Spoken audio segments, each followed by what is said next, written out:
Yun ang mga kadres, bababa na natin yung manok. Praise God, bagong produkto sa ating munting sakahan. Pinangaw pala na. Ganda.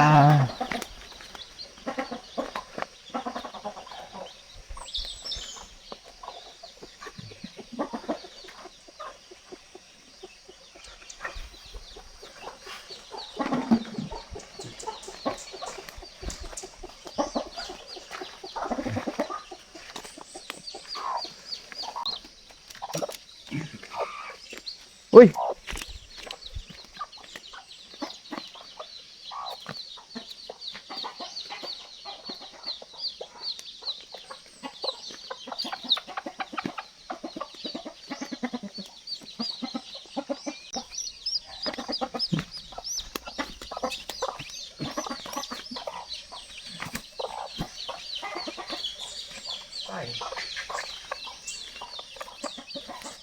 Atlet kasi dyan sa ano.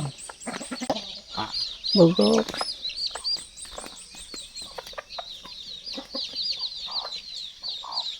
Pila ka buok. Ibig sabihin, 10 lang.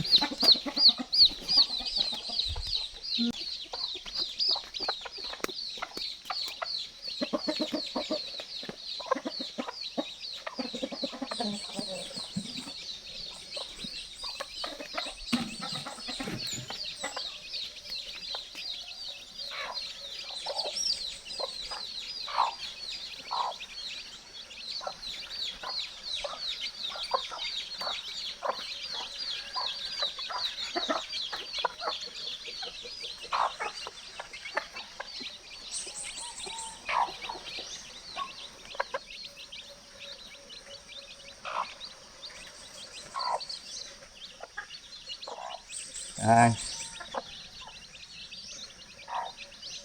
Napainom na ng tubig to? Wala.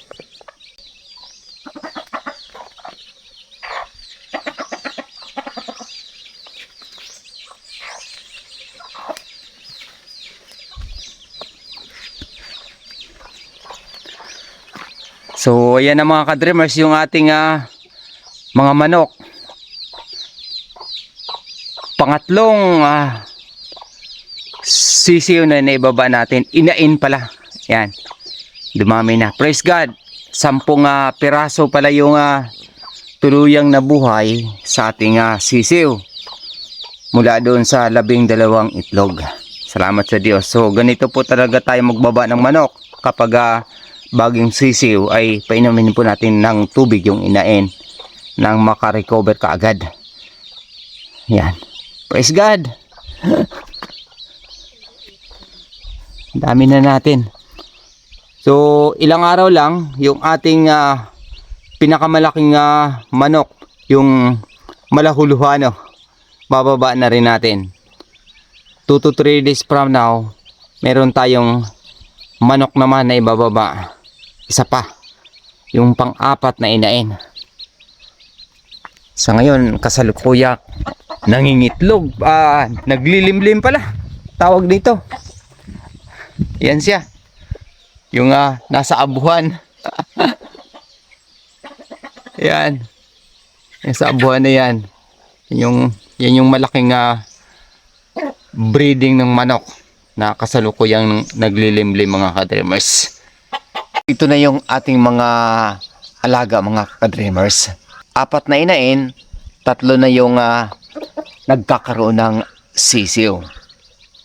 Ika nga, nagiging productive yung ating pagsusumikap sa pamamagitan ng biyaya at pagpapala ng Diyos na buhay. Kaya, kung baguhan ka pa sa aking YouTube channel, Dreams Visions TV, maaari niyo po akong tulungan sa pamamagitan ng inyong pag-follow at pag-subscribe. At sa hinarap sa aking mga pangitaing panaginip ayon sa Biblia, mga tanda at kababalaghan bago ang dakilang araw ng Panginoong Hesukristo. Hanggang sa muli, maraming salamat sa pakikinig at pag-subscribe. Papuri sa Diyos, sa ngalan ng Ama, ng Anak, at ng Espiritu Santo. Amen. God bless. Ayan na.